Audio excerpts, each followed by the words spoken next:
మళ్ళీ కోరలు చూస్తున్న call money syndicate task force గుండా సైన్యంగా మారింది. ఎంపీ కేసినేని చిన్ని ఆయన ప్రాక్సీ మూల్పూర్ కిషోర్ అరాచకాలపై సీఎంకు మాజీ ఎంపీ ఆయన సోదరుడే ఇన్ఫ్యాక్ట్ ఆ ఎంపీ గారి సోదరుడు మాజీ ఎంపీ కేసినేని లేక గతంలో చూసాం కాల్ మనీ సెక్స్ చాలా ప్రమాదకరమైన క్రీడ మళ్ళీ మొదలైందని డైరెక్ట్గా చెబుతున్నారు.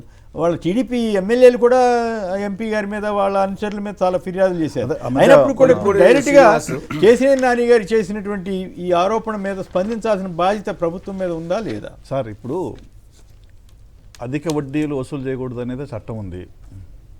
సరే, బ్యాంకులు సహకరించడం లేదా, బ్యాంకర్లకు పోయి అవగాహన లేదా, ఇంకో రకమైన కారణం అంటే ప్రైవేట్ వ్యక్తుల మీద ఆధారపడుతున్నారు కాబట్టి ప్రభుత్వం రకరకాల చర్యలు తీసుకుంటూ ఉన్నప్పటికీ కూడా విజయవాడ పరిసరాల్లో మాత్రమే ఈ రకమైనటువంటి రాక్షస క్రీడ ఆ సంస్కృతి ఎందుకు వస్తుంది అనేది ఒక లోతైన అధ్యయనం చేయాలి ప్రభుత్వం. ఎందుకంటే ఇంతకుముందు 14-19 మధ్యలో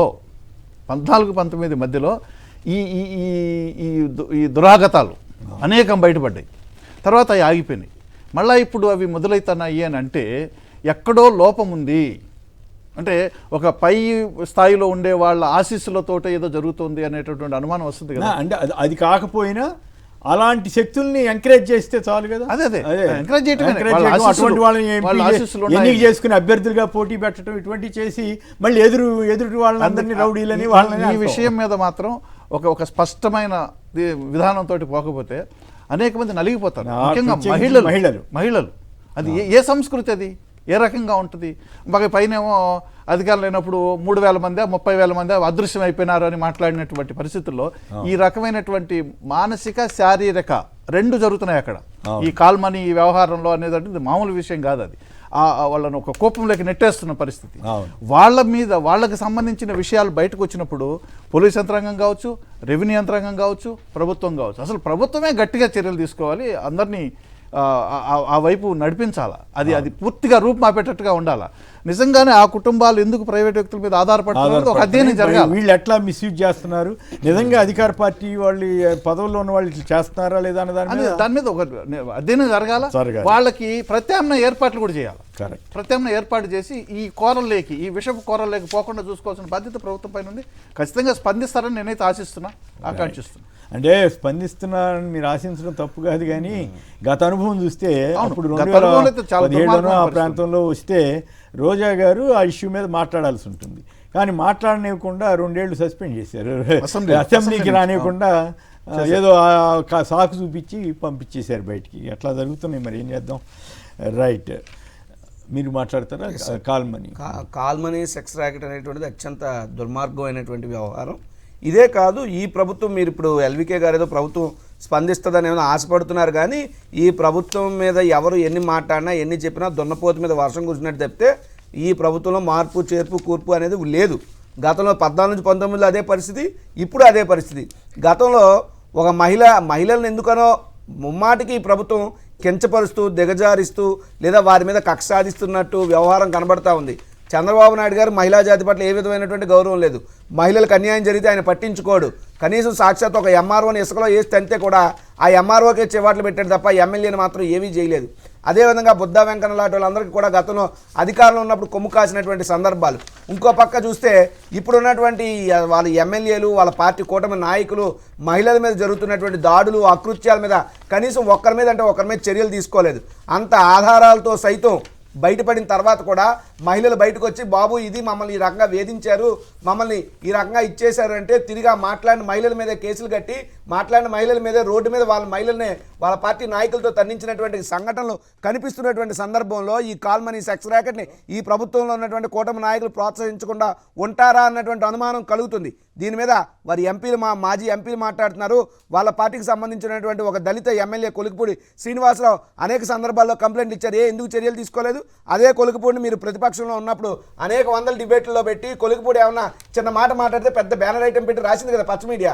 మరి ఈరోజు కొలికిపూడి మాట్లాడుతున్న మాటలను బ్యానర్ ఐటమ్గా పెట్టే పరిస్థితి ఎందుకు పచ్చ మీడియాలో కానీ ఈ ప్రభుత్వంలో కానీ ఎందుకు లేకుండా పోతుంది? సో ఖచ్చితంగా ఈ యొక్క కాల్ మనీ సెక్స్ ర్యాకెట్ వ్యవహారాన్ని వైఎస్ఆర్ కాంగ్రెస్ పార్టీ తీవ్రంగా ఖండిస్తుంది. ఖచ్చితంగా మహిళా జాతికి వైఎస్ఆర్ కాంగ్రెస్ పార్టీ అండగా నిలబడుతుంది. ఈ విషయంలో ఈ ప్రభుత్వం మీద ఎందాకైనా పోరాటం చేయడానికి వైఎస్ఆర్ కాంగ్రెస్ పార్టీ జగన్మోహన్ రెడ్డి గారి నాయకత్వంలో ముందు నిలబడుతుందని చెప్పి కూడా ఈ సందర్భంగా తెలియజేస్తున్నాను సార్. రైట్, మరో అంశంలోకి వెళ్దాం. ప్రమాదంలో ప్రజాస్వామ్యం, ప్రశ్న రావణపై ఉపా కేసు ఉపసంహరించి విడుదల చేయాలి, వామపక్ష పార్టీల డిమాండ్. ప్రకాష్ రాజ్పై మౌఖిక దాడి అప్రజాస్వామికం, లెఫ్ట్ పార్టీ నాయకుల ఆగ్రహం.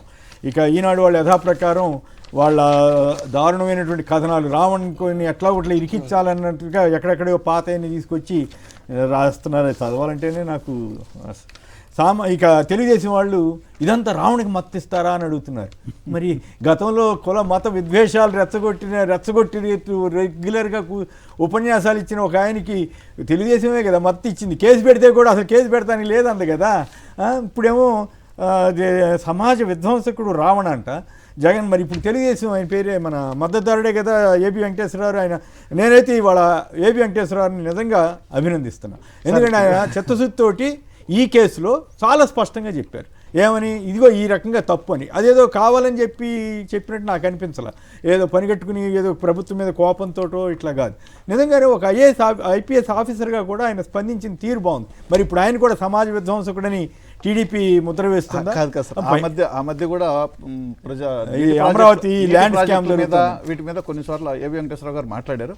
ఎందుకంటే ఆయనకున్నటువంటి అపారమైన అనుభవం, పైగా ఈ సెక్షన్లు, పోలీసులు పెట్టే కేసులు, వాటికి సంబంధించినటువంటి అవగాహన. ఎందుకంటే ఆయన ఆల్మోస్ట్ డీజీపీ స్థాయి దాకా వెళ్ళినటువంటి అధికారి, మనమేమి వేరేగా కాదు.